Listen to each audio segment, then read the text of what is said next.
Hello everybody, Jim Kirkpatrick here, Kirkpatrick Partners. In case you're wondering why I'm outside, because it's nice out. We live in St. Louis here and we work.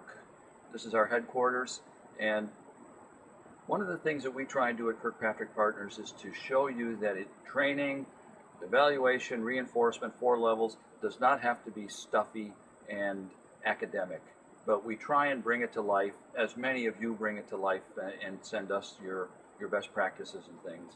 So this is a quick tip that I'm going to be sharing with you, and it is based on how do we demonstrate value to our stakeholders, and falls under the category of more is not better. I'm going to read something to you, some excerpts from something that came in MSN NBC the other day, that Blagojevich found guilty of corruption charges. He was the former governor of Illinois, as many of you know, and he was up on a variety of charges. And let me tell you what happened.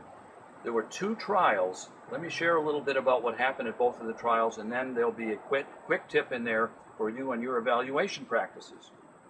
This says, Chicago. A jury has convicted former Illinois Governor Rod Blagojevich of nearly all the corruption charges against him, including trying to sell or trade President Barack Obama's old Senate seat. Blagojevich had faced 20 charges, including the Senate seat allegation, and that he had schemed to shake down executives for campaign donations. He was convicted on all charges regarding the Senate seat. Now, jurors in the first trial deadlocked on all but one charge, convicting Blagojevich of lying to the FBI. In other words, there were 24 charges the first time, and they were deadlocked on 23, so they only found him guilty of 1 out of 24 on the first trial. The second trial, they found him guilty on 19 out of 20. Now here's the rest of the story in here. When jurors do deadlock, it is often at trials where the charges are complex and where the evidence appears ambiguous. A 2002 federal funded study by the National Center for State Courts found.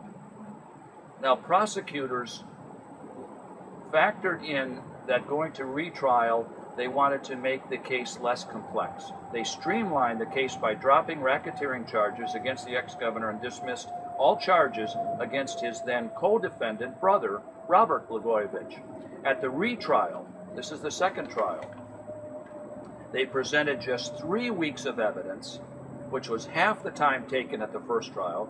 They called fewer witnesses, asked fewer questions, and played shorter excerpts of FBI wiretaps that underpin most of the charges. In other words, the first trial, they had a whole lot more evidence, but unfortunately the defense attorneys were able to find a lot of holes in that, and even the jurors found a lot of questions, a lot of ambiguity, a lot of holes, too complex, and they said, forget it, we can't figure this out. The second trial, the prosecutors figured that out.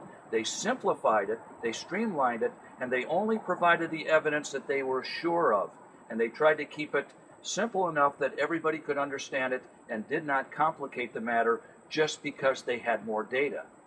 Now that is the lesson for us, that oftentimes we go to our executives, to our stakeholders, and present all the possible data that we can, complicated data that may make sense to us but doesn't make sense to them. So my tip to you is to keep it simple. Show the quantitative data, the qualitative data, weaving in the testimonies that really hits the core of the value that you are adding to the business without complicating them and giving them information that they don't need. So if you want more information on these kind of tips and other information about Kirkpatrick Partners, please check our website, kirkpatrickpartners.com.